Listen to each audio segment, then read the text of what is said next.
Tuperas y tuperas, today on DOOP by the River, Jamiro Monteiro is out of Philadelphia. The gentlemen will be talking about their thoughts on Jamiro heading over to the San Jose Earthquakes.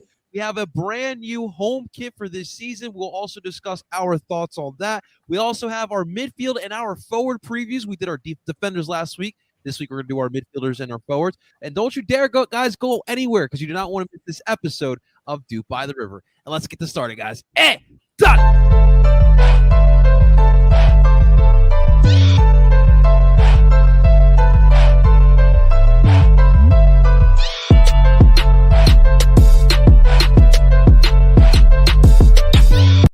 And that is right. Welcome, everyone, to DOOP by the River, the show where we follow everything Philadelphia Union. And, of course, we are brought to you by Philly Sports Network. Before we dive into this episode of DOOP by the River, real quick, ladies and gentlemen, if you're watching this live on YouTube, guys, hit that like button, subscribe. We post all of these live DOOP by the Rivers up on here, so join the family and make sure you guys are staying up to date with DOOP by the River. And, of course, you can listen to any of these episodes wherever you stream podcasts from Apple, Google, and Spotify. You can find it under PSN Radio, and you can find all of your other favorite Philly Sports Network podcasts on there as well. Well, ladies and gentlemen, let's introduce our panel of expert dupers. And, of course, we're going to do it again like we did last week. We're going to ask some questions, some dying questions I want to know from these guys who, like I said, are the duping experts. So, first off, let's start off with my man, Zach Lobasso is in the building. Zach, first off, what is going on? And, brother, Messi, are you kidding me? Champions League? Yo, give me the Brendan love. Give me that Brendan love. How you doing, man? I'm doing well. Not as well as Brendan Aronson, but I'm doing pretty well. He played really well today. And against a opposition that is one of, if not the best team in the world, although not so much recently. They've been struggling a little bit, but nevertheless, he got an assist. Honestly, Salzburg probably should have scored like 2 or 3 more goals. They probably should have won 2 or 3 to 1 or 2. I mean, Bayern definitely had their chances. Salzburg's goalkeeper was very, very good. But, I mean, for a team like Salzburg to go up against a giant like Bayern and do as well as they did is pretty impressive. I know it was at home. Going to the Allianz is a different story. I think it's going to be a little bit tough for them to get anything there. But, hey, you never know. But, yeah, Brendan Aronson did really well. Thierry Henry had a lot of good stuff to say about him. I mean, I know he's got firsthand experience going up against Brendan when he was coaching Montreal. And, yeah, it's just really exciting. And I tweeted out earlier, like, I think at this rate, like, he's going to go for $50 million this summer. Like, I don't – like, because what's it called? Leeds already offered, 30? And like, if he keeps playing – and they said, no, we're in the Champions League. We don't need – no. And if he keeps playing as well as this, like, I can't imagine a team isn't going to bid upwards of $50 million for him, which means we're going to get more money than we've ever gotten for anyone ever as a sell-on fee, which is pretty crazy. Dude, we're only winning here with these transfers. Yeah. Shouts to Curtain Stand on Twitter. He put out that jersey with Brendan Aronson in a Milan jersey, and I was all here for it. That was definitely awesome to see. But yeah, we're loving it. We're absolutely loving what Messi's doing over there. The youngest player since Lionel Messi to create the most chances in Champions League. That's pretty damn impressive. His 5 chances here today against Bayern Munich. All right, Justin, my man, what is happening? We got Justin Young, BP roster spot, Freiburg. Justin, look, so Nat came back from Costa Rica, and she brought me some nice souvenirs, and you know, she's an amazing girlfriend. She thought about how much I love the beautiful game. She decided to buy me a Costa Rica kit. Now, you guys know how much I love Colombia, the national team. I feel like it's a little bit of a violation to wear this kit as casually. I wanted to get your thoughts because you are our kit man here. So what are your thoughts on international kits? I don't really have a problem with it. I think at least for me, like the only international kit in terms of national team level I probably wouldn't wear would be Mexico or maybe Canada. Understandable. I think other than that, I mean, on the international stage, there have been some pretty damn good kits. I mean, if you look at a number of kits or logos Matt Wolf, who, if you are familiar with logos, with jerseys at all, you recognize the name, has had a hand in a number of kits. And for me, the only rule that I really abide by is no other MLS teams. And typically with the only team I really support more fervently is Manchester United. And so I don't really do most other Premier League teams, but on the international stage, it's a lot different. So honestly, my rule of thumb is if it looks good, usually not a problem. Damn straight. We got some more. We got a lot of kid talk here today, guys. I would have loved to surprise Alex once. Of course, I'm super appreciative. I'm super grateful she thought of me. But I definitely wanted to get your thoughts, Justin. You are our kit man here on this podcast. And of course, last but not least, ladies and gentlemen, we got our man, Mr. Tim Lovinguth. Now, Tim, today we had a press conference. We have a Jim Curtin press conference discussing the major things. Now, the three main tidbits that I took away here today. Mikel Ore, number one, the pressing issue. Might not be ready by week 1. A lot of Union fans in panic mode, as you can expect. Sergio Santos picked up yet again another injury. This is something we have been seeing reoccurring. And on to brighter news, Corey Burke getting a green card, man. That's awesome. Taking away an international spot. This is something that he's been battling with. We remember 2019, he left halfway through the season. So you, Tim, what was your biggest takeaway here from Jim's presser today? I mean, it's got to be Mikel Ore not being with the team yet. I believe it was Brotherly Game that put out an update on this last week. There were like 12 players in MLS that were going through visa, the visa process. And right now there's only 2 left, and one of them is Mikel Ore in that week. So that's definitely the biggest thing. They, broke the club record fee to get him here. He's the DP striker, and it looks like he's not going to have any preseason. If he gets here before week 1, it'll be the week leading up to training, and you probably go with the guys that have been training now for 3-4 weeks all together. So I think that's the biggest takeaway. I mean, the Sergio stuff is a little bit concerning too. His injury past, Jim did say that it's not a huge problem, at least right now. We'll see how that goes. We all know how Sergio goes with injuries. And then the Corey Burke stuff is also concerning because the last time this happened, he didn't come back until 2020, and he left in 2019 to get a green card. So hopefully all this stuff kind of comes through, and we get to see all these 3 strikers on the team here in week 1, but it's looking like probably not. Carranza. Yeah. Woo, woo, woo. I mean, he's been the one consistent guy so far, so he's going to have to be the guy. That's all we got. Zach, any takeaways from today's presser from Jimmy Boy? I mean, it sucks that our DP striker's not with us, but at the same time, I'm still not too worried just because, Sergio's injury isn't real. It's more of a little knock. If it's a contusion, it's not that big of an issue. He should be bruised. fine. Why do we say this proper term? Just say he's bruised up. Contusion usually has to do with a bone, I think, more than a muscle. If I could be totally wrong. I thought contusion was just a bruise of. Maybe it's a more severe bruise. Maybe it's more severe. But either way, he should be back in 2 weeks, or 10 days, 10 days. He should be fine in 10 days. So I wouldn't be surprised if they start with 2 up top. I also wouldn't be surprised if Carranza's the only one up top. But yeah, I'm not worried. I think we should handle Minnesota just fine, and then after that, see where everything goes. Absolutely. AK Gaming excited about Shaqiri joining Chicago. I also heard the guy was just saying a tweet that there's another guy that they're, or at least according to some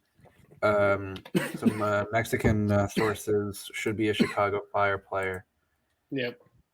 Why am I Another just had his they're getting a winger. I forget his name. I saw that too, Justin. But yeah, so basically Chicago's plan is to not play Shaqiri on the wing. It's to play Shaqiri at the 10, and then this other winger is supposed to Jairo Torres? Yes, that was the name, I believe. Yeah, from Atlas, I believe. Shaqiri's just gonna end up playing striker because Casper can't. That's how the season. Can you imagine? They pay all that money and he rides the bench. Winger from I'm Atlas. telling you, man, I wouldn't be surprised. They're spending money for sure. But yeah, but Takiri's it won't help super if they give exciting. up. They score, 45, 50 goals if they give up 75 or 80. Yeah, no. Instead of losing 4-0, they'll lose 4-3 this year. It's totally fine. Bonkers. It's more fun for the fans. Yeah. Yes, absolutely. Well, gentlemen, let's get into some of the major topics here with our club. Well, of course, we got to start off with Jamiro Monteiro, as this news kind of went final this past couple of days. Jamiro Monteiro was traded over to the San Jose Earthquakes. The Philadelphia in return are receiving $250K in general allocation money, $200K in incentives, and more importantly, an extra international spot on top of what Jamiro is leaving behind. Look, I love Jamiro as the player, and obviously he brought a lot of good memories in this past 3 seasons that he was here. I think where I want to start off with this, and we'll start off with Justin here. Why before the season starts are we getting rid of a DP? Like Jamiro? I think I'd rather do it before the season than during the season. I mean, listen. Ironically, we talked about it 2 weeks prior that we finally had all 3 DP slots filled, and within a few weeks, we really should just keep our mouths shut at that point with this stuff. But like I said, I think I'd rather have it before the season. Out of the whole midfield, I think Jamiro was the most expendable, and I think the return wasn't great, but I think you're good. I mean, San Jose must have been the Western Conference team that was rumored last year, which definitely surprised everyone when everything came out and there was a Western Conference team. I guess I mean he definitely fits the Almeida man marking system, which I hope he likes running, running because it's not a selective press. It's as long as he gets to run around as the number 10, he's fine. At this point, who knows? Who knows how long Almeida's even there this season? I think he's definitely one of the coaches on the very hot seat, especially after the words he said during an interview recently. Not really ideal. But I think I said Jamiro, it was definitely the most expendable in terms of positioning because for some reason you were forcing him in as a 10 when he's really an 8 or a shuttler. And I think this gives, we've talked to this, I think it gives a vote of confidence to Gostog.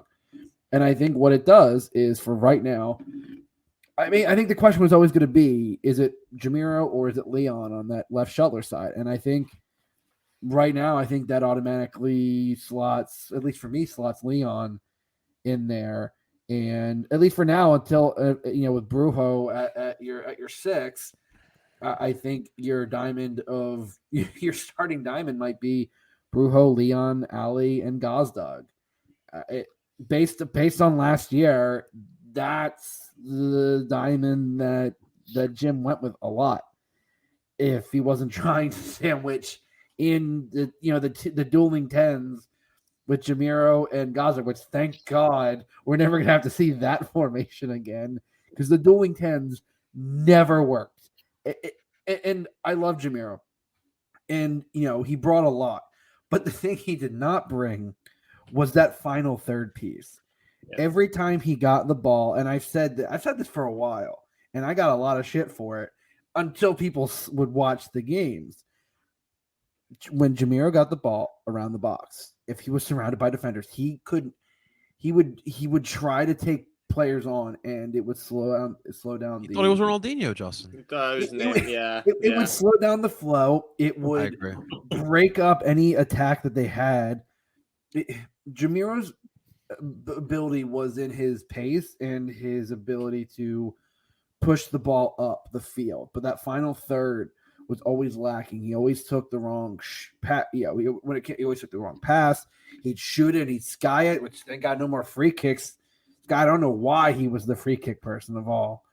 But it's unfortunate that you get rid of a DP right before the season, but of all the people in the midfield, for an already deep midfield, I think Jamiro is the one player you can go. It's not as bad as, say, you get rid of Ali, and I know Ali is up there, but I think I'd rather have Ali for his, at this point, what he gives in terms of his veteran leadership, and also from what I heard about Jamiro with the locker room stuff, it makes sense given everything that happened last year around the DC game. There was a lot of drama getting circulating out of the locker room, and things kind of cooled off. But especially after with Kai after the New England game 2020, sometimes when stuff happens, the locker room can fracture in various points. It's not going to fully divide, but it's never really the same after that. And I think this kind of there's this idea that if you're not going to be kind of part of a cohesive unit, I think you're made expendable at this point. And I'm okay with that, because I think you have an identity, you have players that overall that want to make this work, that want to go with it. And I think overall it works. And again, the return wasn't great, but I think you getting an international spot and freeing up an international spot is honestly a pretty big swing. Yeah. I'll disagree. There were times where I felt like Jamiro could play at the 10. Like, I mean, I even look at the Saprissa matches, and in the beginning of the season of last year. I think, to your point, Justin, when Jamiro feels like he's got to do everything in the midfield, when he's acting like Ronaldinho or Neymar, as Zach would mention, that to me was his downfall. Now, Tim, what I want to ask you, like Justin mentioned as well, the timing is off. Like, I felt like, look, I did not think that we were going to bring him back in 2023. I did not think we were going to pick up that option, but I think the timing is a little bit off. Do you think that there were actual dressing room issues, and that's why they were like, okay, we'll just take this $450K. Hey, take him, San Jose. I don't really know, but I don't think the timing was off at all. He was not with the team. He was at AFCON, and I know they got knocked out, 2 weeks ago, but he was still trying to get his family visas, issues figured out for himself. And Jim Curtin kind of addressed that in the press conference as well. He said that they have a solution that can benefit the long-term stability for him and his family, which was trading him to San Jose. They also saw him as expendable with some of maybe the locker room issues, all that speculation, and some of the stuff that Justin was saying too about he wanted to play the 10, and Gazdag is the 10. The Union want to play with two strikers if they're healthy enough to play with two strikers. So they're not going to play Jamiro over Gazdag. So that's why they made that trade. So I don't think the timing is really off on this one. I think it's just how things kind of went down and what they were actually able to get from San Jose to kind of pull the trigger. That's a very good point. So, by getting I think to me the valuable part is that extra international spot. Yeah, Zach, we're getting some more DPs, some international talent for this squad. Yeah, what do you got for me?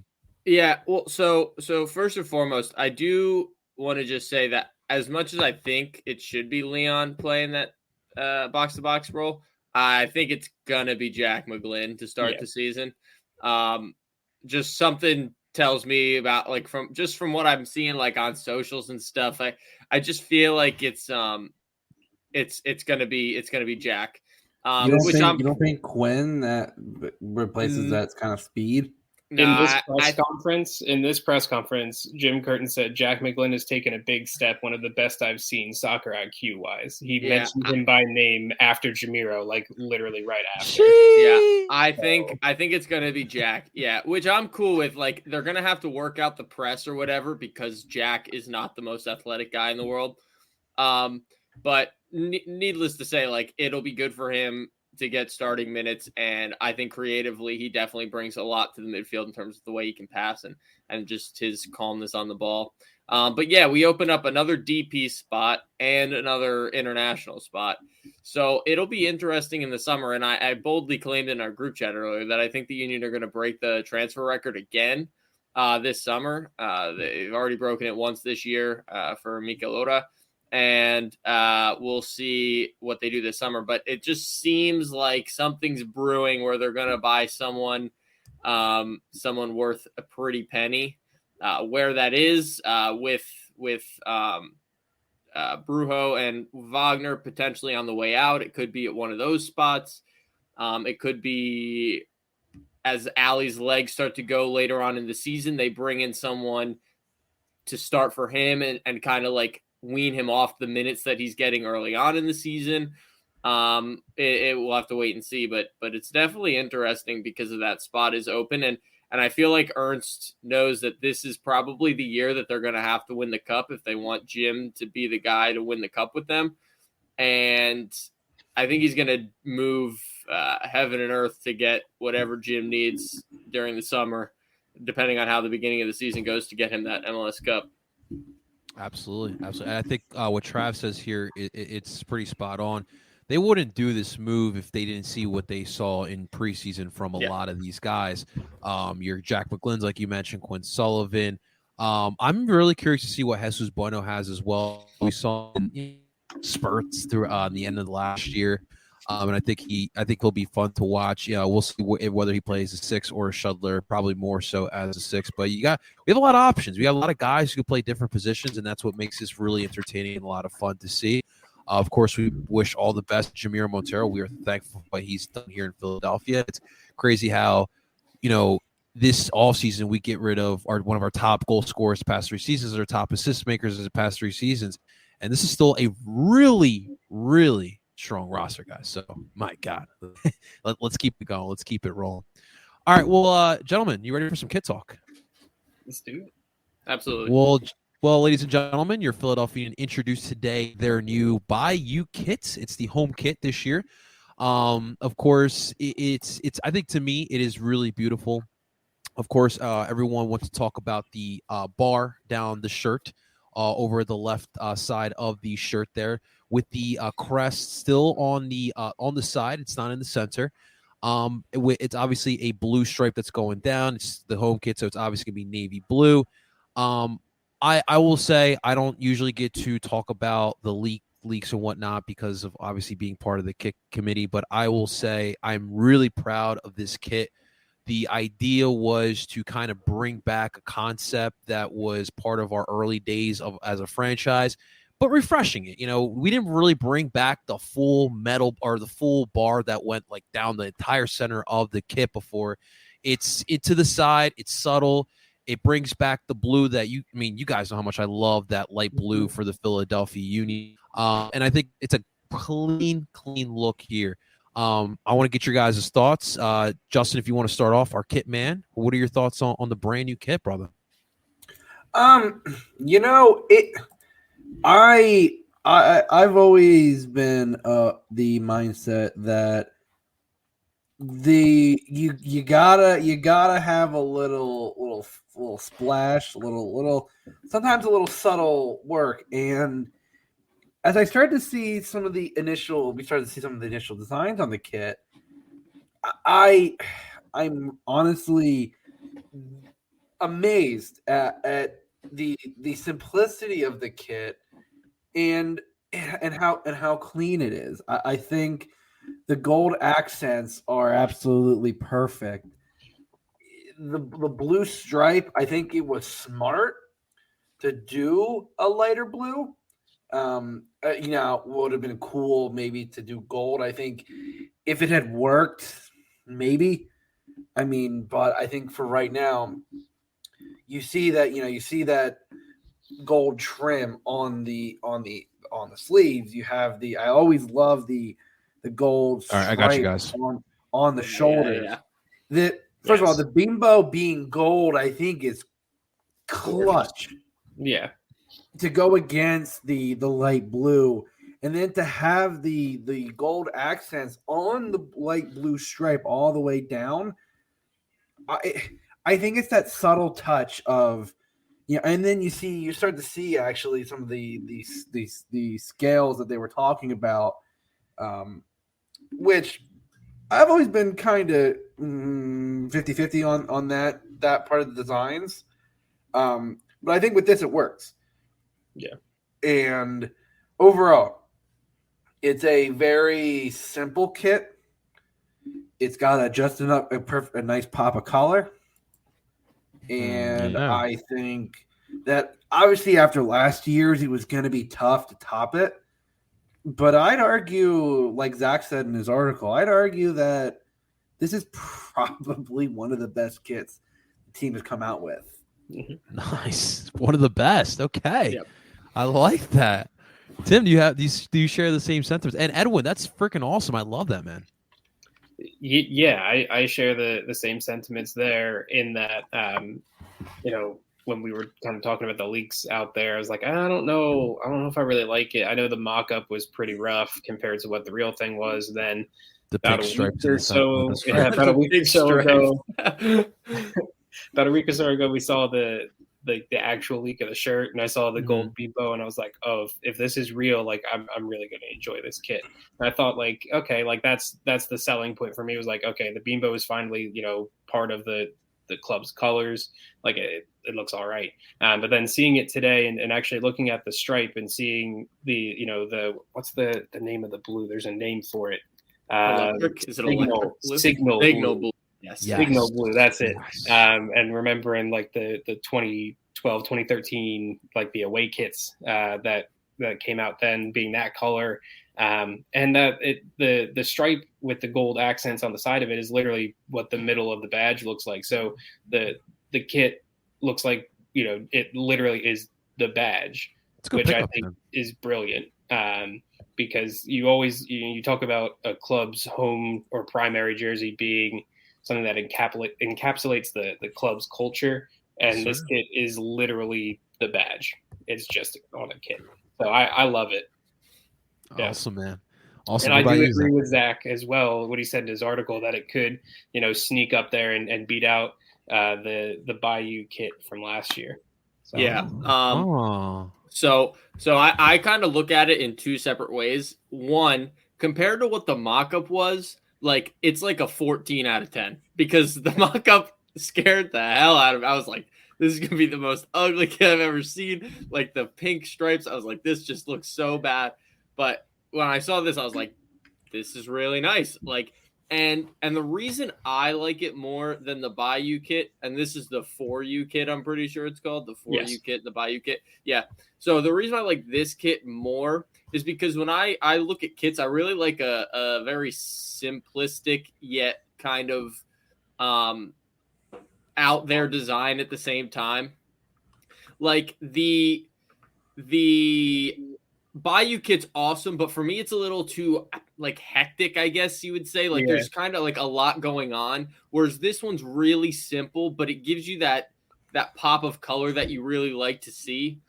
So for me, it comes in right after the black kit with like the Batman kind of looking Bimbo symbol on the front that like no one can ever find because it's so rare or whatever. Mm-hmm. And then I believe the 2013 kit we were talking about with like that signal blue, and then it had like the gold stripes here and then the white down the middle. Yeah.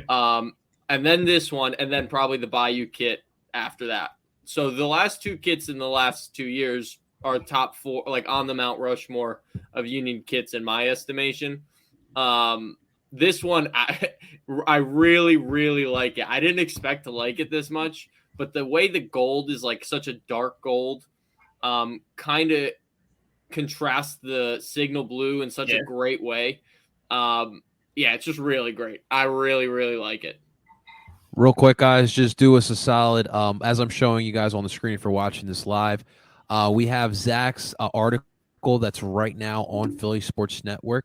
You guys can go check it out. Just type in Philly Sports Network, the Philadelphia section, and you can find Zach's article. Great stuff breaking down his thoughts on this brand new kit that we have here. So awesome. Listen, I love it. I can't wait to buy it. Like I said, look, these past two kits, like you guys have mentioned as well, beautiful, beautiful job. And I think they're going to be great. And you know what's even better, guys? Winning a cup in one of these kits. Come on now. Well, that's what I said. That's what I said in my article. If we win the cup, it's gonna be everyone's favorite kit. Like it's gonna be everyone's favorite kit if we win the cup. It could be that white team. We would be all be fine with it. Yeah. So real quick, do you guys think the shorts stay blue? the navy blue? For this kid, I think it'd be better if it's a dark blue. Yeah. Right.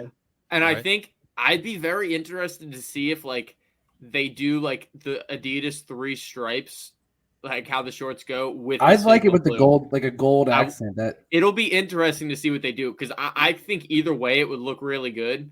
But I think if they put the signal blue on there, it would look really, I want really the good. socks to be signal blue. I mean, I think the That's what I want. I think the socks could be a lighter blue, or no. Here's what I would love would be the regular that consistent blue with either the gold or blue, the little stripes down the sides as Adidas loves to do, and then the socks. I ask for too much, but could I get gold and blue? The interchanging stripes on the socks. I was thinking that the socks would still be dark blue, but with the accent of either gold or the signal blue, like in the Adidas stripes. Do that. I don't think they're going to alter. I don't think they're going to alter. I would love that. I love those. I love this type of socks. Those are. Yeah. I have at least a couple pairs. I love this type of socks. I don't think they're going to alternate the colors, but yeah, I think it'll be how the Adidas stripes, like the 3 stripes work or whatever near the top, and it'll be like either gold or signal blue on the stripes. It'll be super interesting to see because we all know how the white shorts to the blue shorts go with the Bayou kit. That's totally divided. White shorts are better, but either way, I'm excited to see what the shorts and the socks look like because that really does complete the kit. But Jerseys, American dream, Kenny. Yeah, Justin, you can. You will be unsatisfied in your dream. I know. You can dream. I would get the point in, but a man can dream. Y'all can dream, but there is on the Philadelphia Union's Twitter page. There's a little video. It says the guys are digging the kit with a fire emoji. And it's Matt Real and Paxton Aronson. Yeah, I saw the video. And they're wearing navy blue shorts that has the Union logo on it. And but see, listen. That might just be to throw us off the scent. The Union admin and Union socials do a very good job. I would not be surprised. I would not be surprised if that was to throw us off the scent. If they walked out on February 26th with some signal blue shorts, just to mess with, that would be with Minnesota. I'm in. You really bring up a good point. I really would be in on that. It's different. Yeah. That's different, and I like that. Edwin, be sure to find one of us. Zach, are you going to the home opener? Do you have plans on going? I will not be at the home opener because my games for the winter are super sporadic. I never know which time. Because I don't even know my game's Saturday. I won't know till tomorrow what time my game is, and it can go from, like I said, 7:30 in the morning to like 8 at night. So God, Zach, the soccer over, soccer controlling your life. Yeah, it really does. But you know what? It's worth it. It's worth it. Eat, breathe, soccer, play. That's Zach's life. Yeah, I don't even sleep. Sleep's not even in there. I just eat, soccer, breathe, and then watch soccer. I play soccer. I coach soccer. I talk about soccer. That's all I do, man.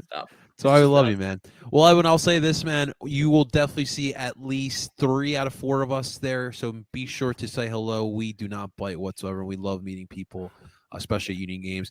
AK Gaming, we always love the love. I will say to you, the Chicago Fire kits from, I think it was the 2000s, where it said fire in the center with the white. I do like those. I do. That's also with the old logo, which I think something was better. But yes, so you guys have some good ones. You guys definitely have some good ones as well. All right, well, gentlemen, as we get closer to the season, let's continue our positional previews. And today we end it with the midfield and the forward positions.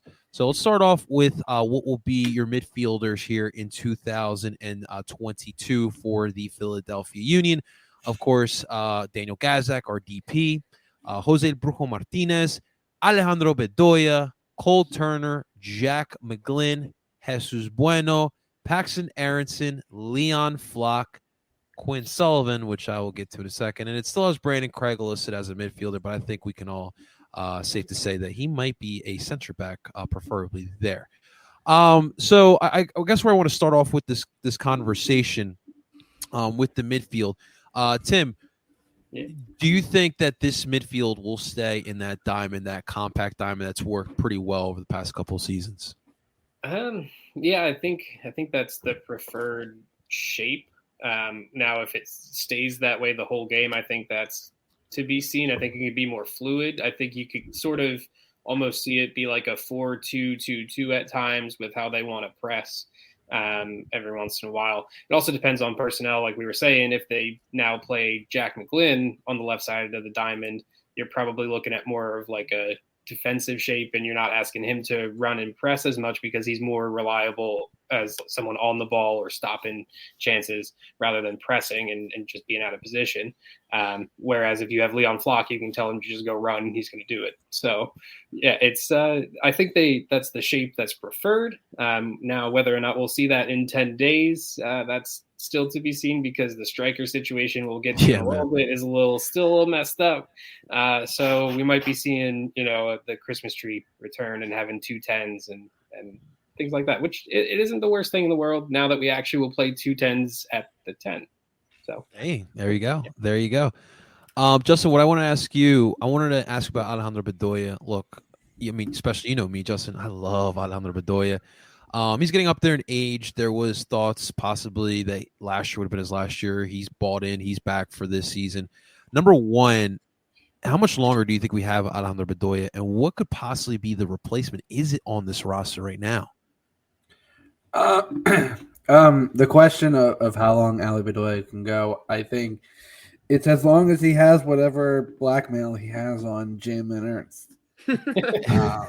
Because I think Jim Curtin is scared of him, and I would be scared of Ali Bedoya. Yeah, don't mess too with in the him, locker room. If he said, "I'm playing," you go, "No," and he goes, "I am playing." He goes, "Okay, yeah, so, okay, yeah, Sorry, yeah, sure." I think realistically,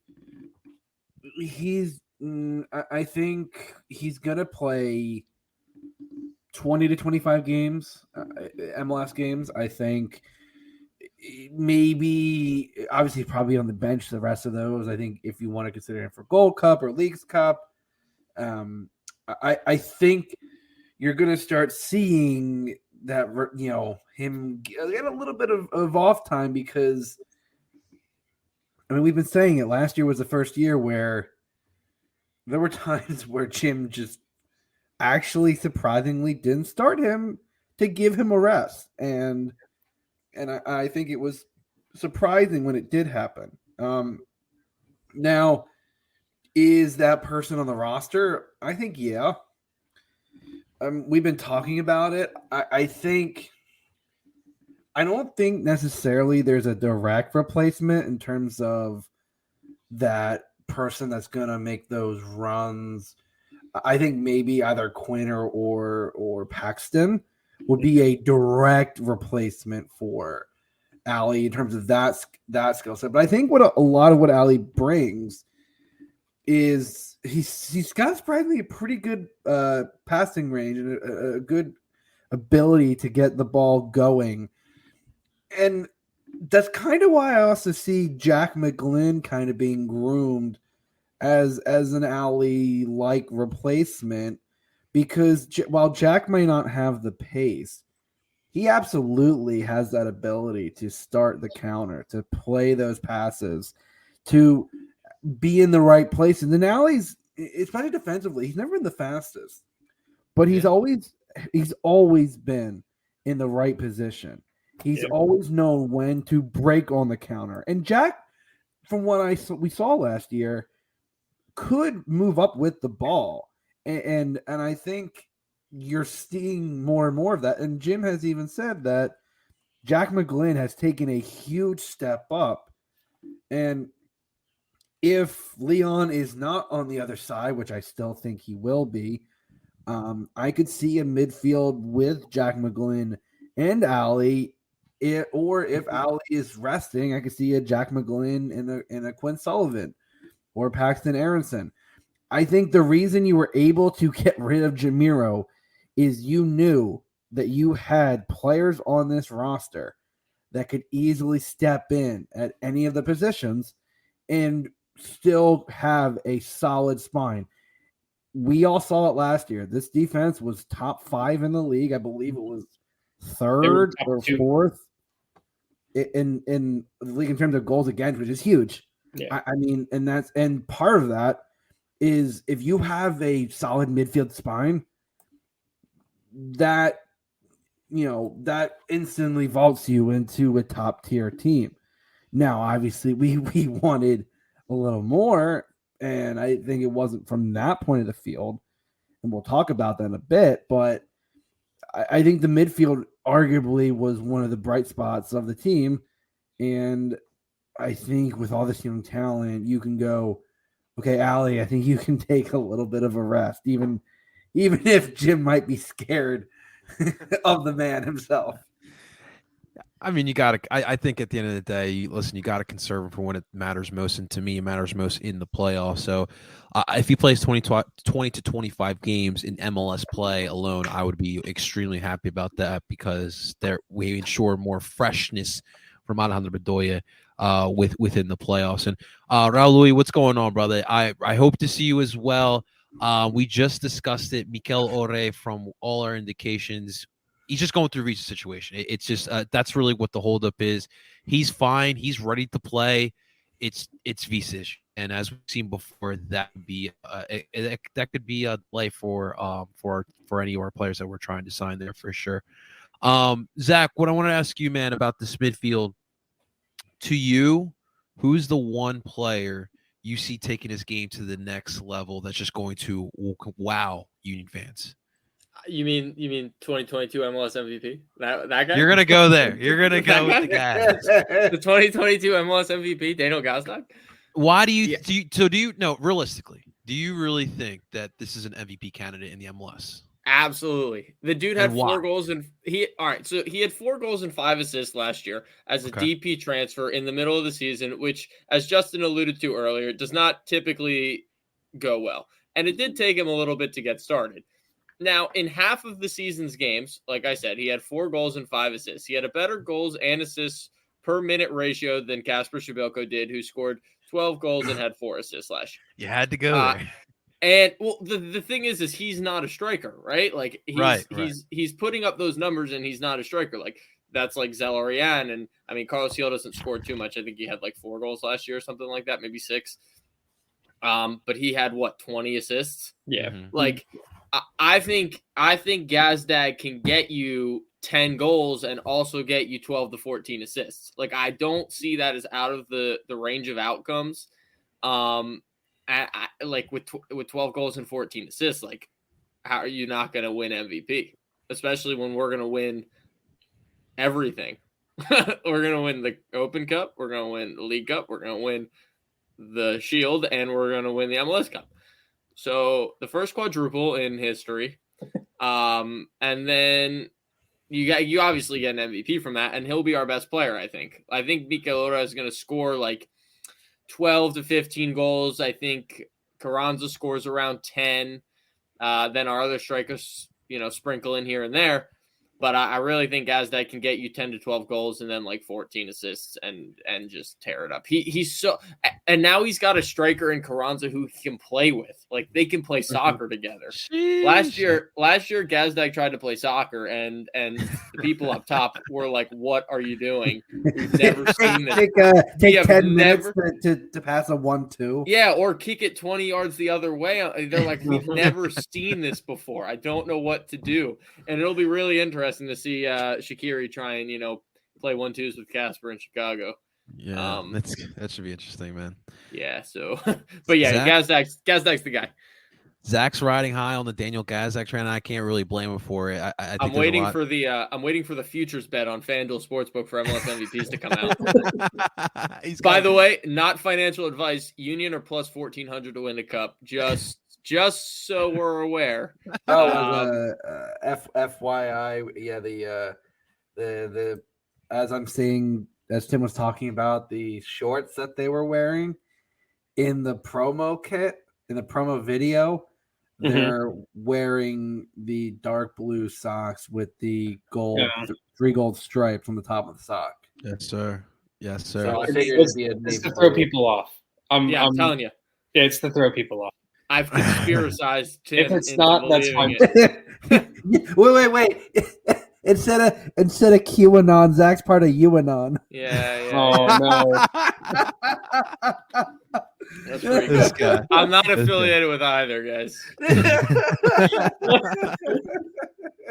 All right, Tim. Real quick, before we Yeah. get to the forwards, a question out of curiosity: who do you think is more likely to get sold first? Is it El Brujo Martinez or Paxton Aronson? It's Paxton Aronson. I mean, like he's had interest from Bundesliga, and I mean Salzburg. His last name's Aronson too. Salzburg have inquired about him too, which I mean they obviously should because they have Brendan who's getting Champions Do they League really need assists. to acquire? They can just go, "Hey, Brendan, how good's your Yeah, brother?" like you like it. Honestly, like I don't know. I could be overreaching a little bit, but I think Paxton or Jack McGlynn are the next two homegrowns to go. Really? Maybe Quinn Sullivan if he gets up there.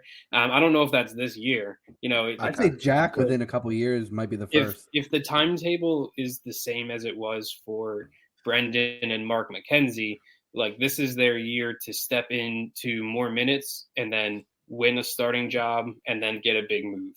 Like that, this is the year, and the team is competitive enough for them to do that. So that's why I think Paxton Aronson over El Brujo, just because El Brujo, we've seen what he's done.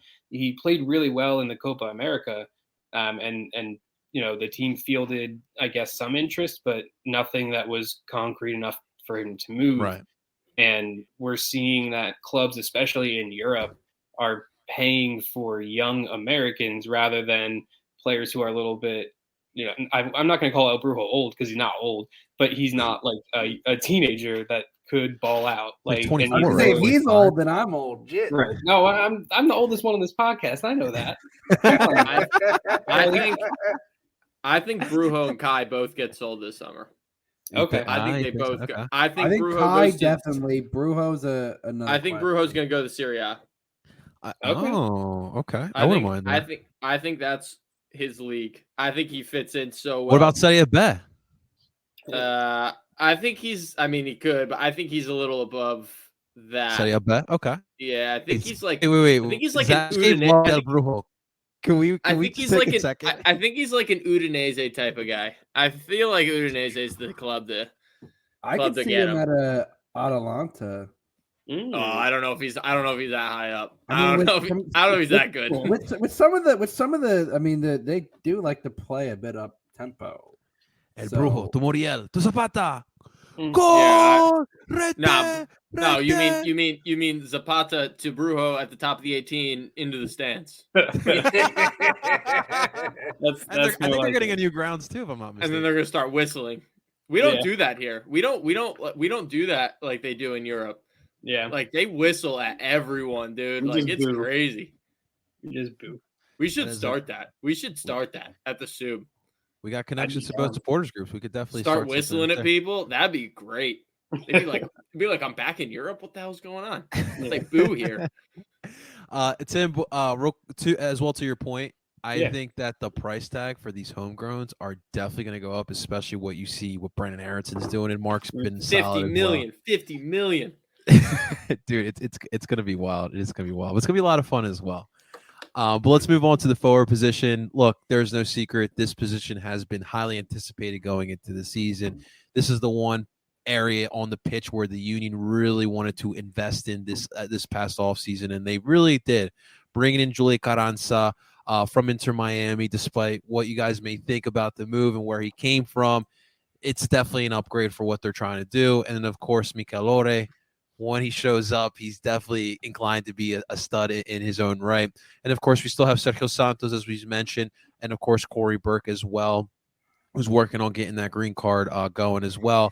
But we'll start off with Justin on this one. Justin, have the Union finally figured out the forward position that will get us to that damn cup, baby?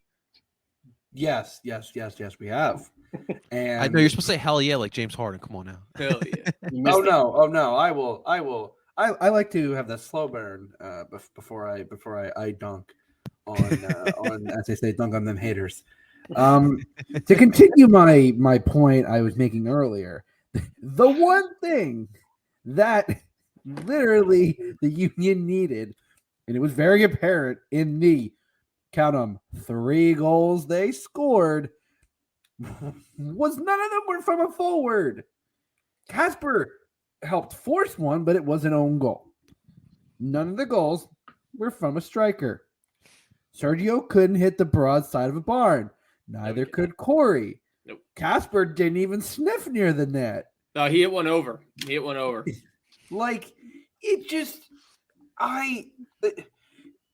as much as Casper, the numbers said he was okay, but the numbers also said that he put up a goal. What was it, Zach? A goal or assist every 149 minutes last year, which is insane. That's over a game and a half. Yeah, not great. The fact that you get rid of Casper and acquire a striker whose numbers are just 109 over a game, 109 minutes, is already a sign that the team is serious about this.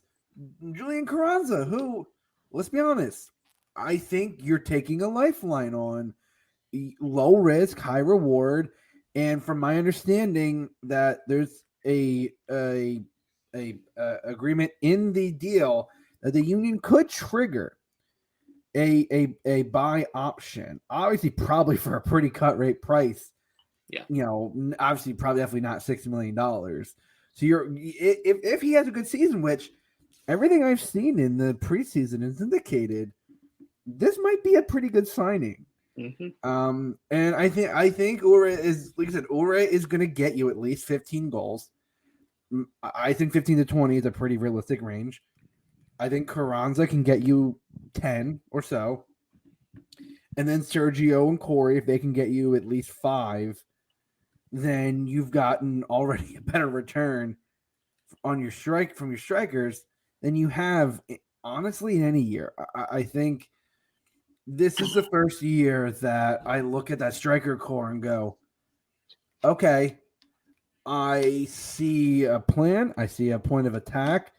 I see everything that you're trying to do with this that you have not been able to do in the past years, because the problem with Casper was, as the system changed into what we have now, it was clear that they were trying to pit a square peg in a round hole.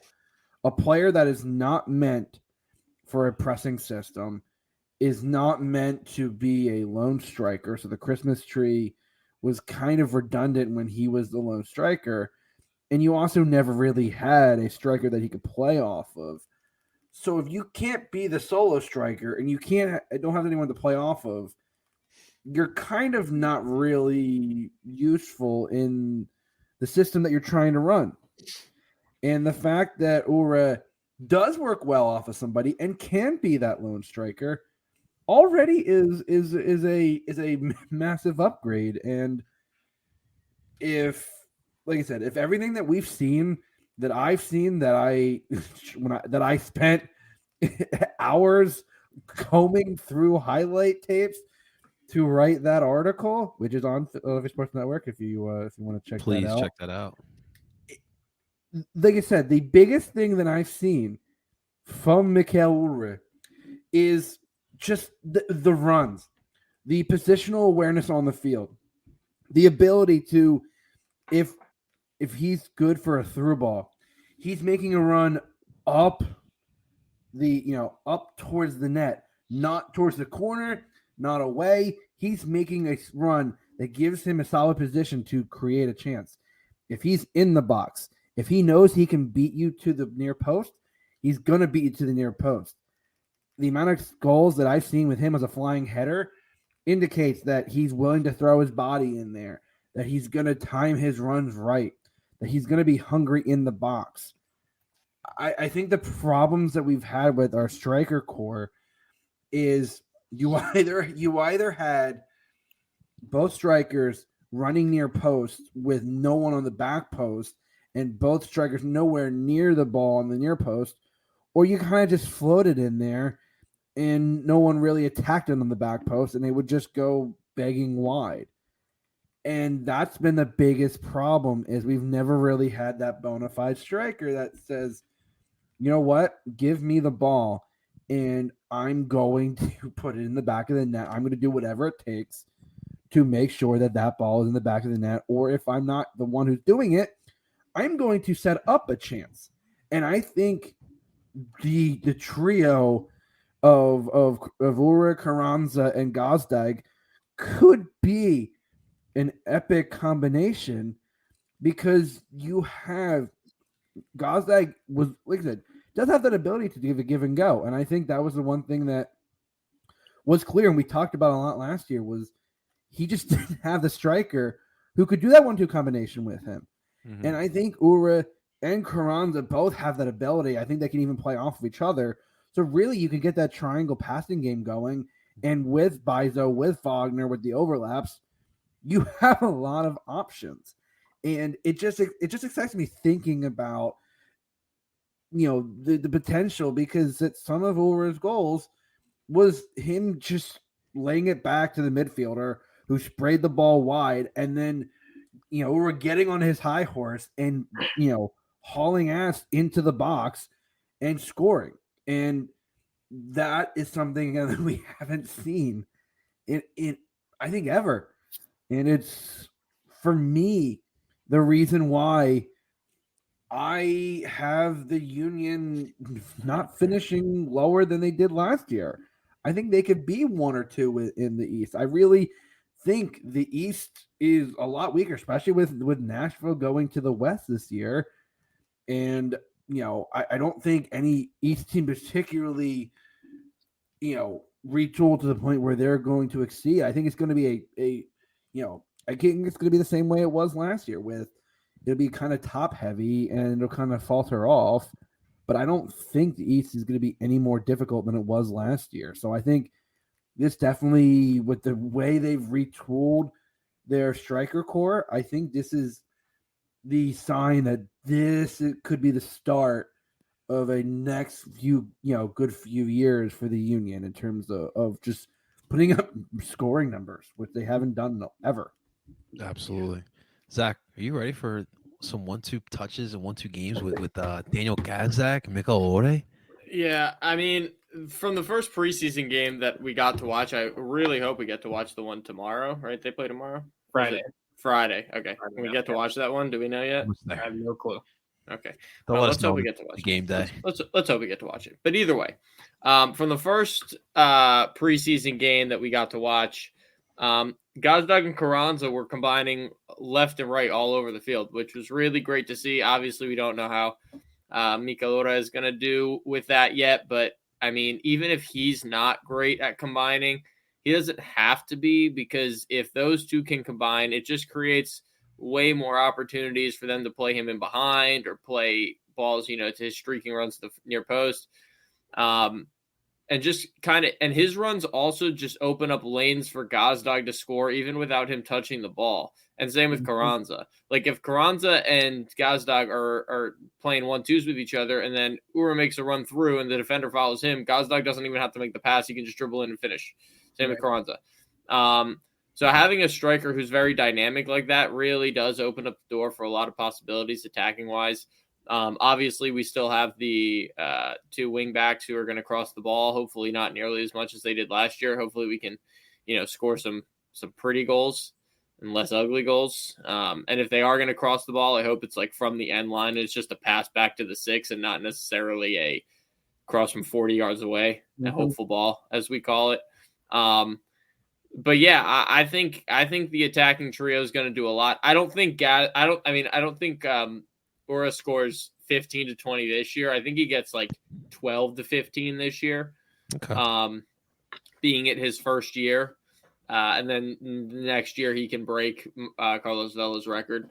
But for this year, I would be content if goals, no assists considered, the 3 forwards accounted for 30 out of whatever the team. If they could combine Gazdag, Carranza, and Ura for at least 30, I think we're in a very good spot. Yeah. I'll be honest. Like on paper, this seems to be the best forward group that we've had in our young history. I mean, just the roster in general looks like the best, but especially this, and this is kind of why we have these expectations going into the season. It just feels like a lot. And I think for me, my main question is, I think my main concern with this position has been when you need that goal, who's going to make that goal in a dying minute, like against New England 2 years ago in that first round. So hopefully that'll be it. Tim, anything you wanted to add? Anything expectations? Something on Sergio and Corey as well? Yeah, I mean, just to add on what both of these guys just said, the Union striker core, it barring that they're all here and healthy, it is 4 deep, and they're all different players, which has not been the case in the past. Justin said it. Ure is a direct goal scorer. The Union have not had one of those. He is the guy to score the goals. You have Carranza, who Zach said is more of the combination guy. He can connect those 1-2s and then make like a slashing run into the box and finish like we saw in the preseason game. Santos, we know what we're going to get with him. He's a speedster. An injury. All that. Yeah, injuries, mostly because he's running too fast for his own good. And yeah, change of direction, all that fun stuff. But we know, if Sergio's coming off the bench for 30, 25 minutes, he's going to be told, all right, go run at the back line, or we're going to play a ball over the top, run onto it, and please, God, just put it on net. Like, just put it on net. Use your right foot sometimes. Yeah. And then Corey Burke is a grinder. Like, you put him in, and he'll just run his ass off. He's not the fastest guy, but he'll get on the ball. And, he can hit a ball pretty well, too, and he's an aerial threat and all that fun stuff. So the Union have 4 strikers on their roster that are all different and actually make them true contenders this year. So, yeah, that's all I have to say. It's like this is the missing piece of the puzzle, is a striker force that can actually get goals in different ways. And this is why we ended with this position, because we all feel as if this is a complete team within the MLS. But we do feel like this position, the forward position, finally, is what we need to get to where we want to go, and that's hoist that MLS Cup. We'll see. We'll definitely see. We're gonna, as these weeks go on, we're getting closer. We're about like 2 weeks away to the start of another MLS season. We'll definitely be discussing previews of the whole league as well. So make sure you guys are staying tuned. Make sure you guys are also following Philly Sports Network. We will have articles out there as well from Tim, Zach, and Justin as well, and Steve. Steve's been putting out some good stuff as well. So make sure you guys stay tuned for that. Well, ladies and gentlemen, that's going to do it for another episode of DOOP by the River. We thank you so much for tuning on in. Do us a solid, though. Make sure you guys hit that like button, subscribe. We post all the lives here on Barcelona Philly's YouTube channel. So thank you so much for tuning on in, and make sure you guys are joining in and subscribing. And, of course, you can find these podcasts wherever you stream podcasts. It is under PSN Radio. You can find it wherever you stream pods from Apple, Google, and Spotify. Ladies and gentlemen, that is Zach Lobasso. That is Justin Young, BP roster spot. That is Tim Lovinguth. Of course, I go by El Parcero Philly, and we're telling you guys to DOOP on. Thanks, guys.